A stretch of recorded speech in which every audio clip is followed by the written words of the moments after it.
Salam, selamat malam saudara-saudaraku dalam Kristus.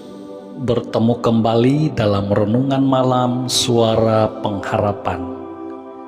Tema renungan kita pada malam ini adalah tujuan hidup.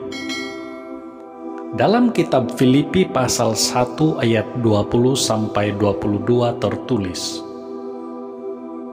"Sebab yang sangat kurindukan dan kuharapkan ialah bahwa aku dalam segala hal tidak akan beroleh malu, melainkan seperti sediakala demikian pun sekarang Kristus dengan nyata dimuliakan di dalam tubuhku, baik oleh hidupku maupun oleh matiku. Karena bagiku hidup adalah Kristus dan mati adalah keuntungan. Tetapi jika aku harus hidup di dunia ini, itu berarti bagiku bekerja memberi buah. Jadi mana yang harus kupilih aku tidak tahu." Saudaraku, dari ayat ini kita dapat melihat ada dua tujuan hidup yang harus menjadi pegangan sebagai orang Kristen atau orang yang percaya kepada Tuhan Yesus. Tujuan hidup yang pertama adalah harus hidup memberi buah. Tujuan hidup yang kedua adalah harus kalau mati masuk sorga. Karena yang memberi jaminan kita masuk sorga adalah Tuhan Yesus Kristus. Saudaraku, saat Paulus menulis kitab Filipi ini, dia sedang berada di penjara dan berhadapan dengan ancaman hukuman mati. Apa sebabnya Paulus dapat dengan tenang dan bahkan bersukacita di tengah-tengah penderitaannya, khususnya pemenjaraan yang menimpa dia? Bukankah ada kemungkinan akan dihukum mati oleh karena imannya? Paulus tidak mengkhawatirkan tentang keselamatan tubuh manusiawinya. Dia percaya bahwa kesudahan semua penderitaan dan penjara itu adalah keselamatan jiwanya.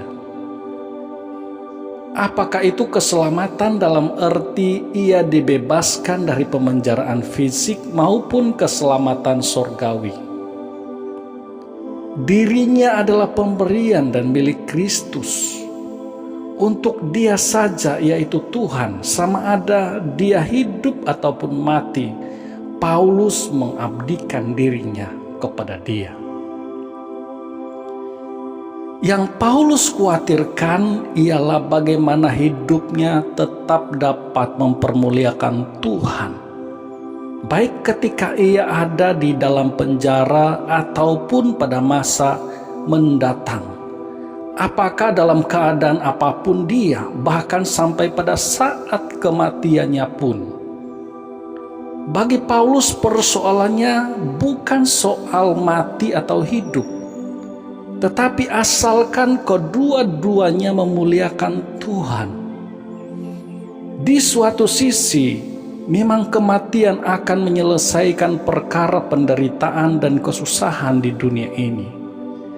Kematian berarti permulaan dari menikmati secara penuh persekutuan keselamatan yang telah Kristus sediakan. Namun di sisi lainnya, Paulus melihat keperluan dan sekaligus panggilan Tuhan untuk tetap berkarya di dunia ini. Paulus melihat keperluan jemaat Filipi dan pelayanan kepada mereka. Oleh sebab itu, Paulus memutuskan untuk taat kepada kehendak Allah, yaitu tinggal di dunia ini untuk hidup menghasilkan buah. Saudaraku, kematian bukan pelarian bagi Paulus.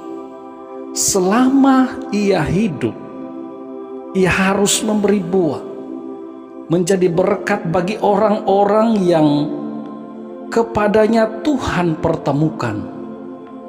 Kalau tiba waktunya kematian menjemput, Paulus tahu ia akan ke sorga yang mulia. Namun sekali lagi, ya hidup berarti bekerja dan melayani Tuhan. Saudara-saudaraku dalam Kristus, demikian juga dengan hidup kita saat ini. Selama kita hidup, kita harus memberi buah, menjadi berkat bagi banyak orang. Kalau telah tiba waktunya kematian menjemput kita, kita tahu kita akan ke sorga yang mulia. Namun sekarang selagi kita hidup di dalam dunia ini, berarti kita hidup melayani Tuhan dan memberi buah. Puji Tuhan, kiranya renungan malam ini memberkati saudara sekalian. Mari kita berdoa.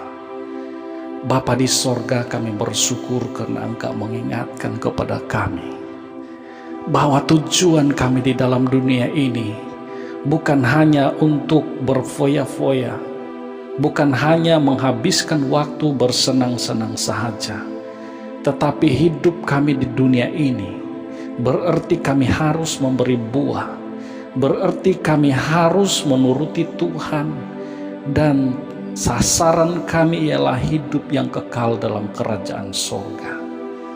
Saat ini Tuhan, hamba-Mu berdoa bagi orang-orang yang menderita karena nama Tuhan Yesus Kristus dan imannya, supaya mereka tetap kuat, mereka tetap setia, tabah menghadapi segala penderitaan mereka, sehingga ini menjadi kesaksian bagi banyak orang dan bahkan akan membawa keselamatan bagi banyak orang.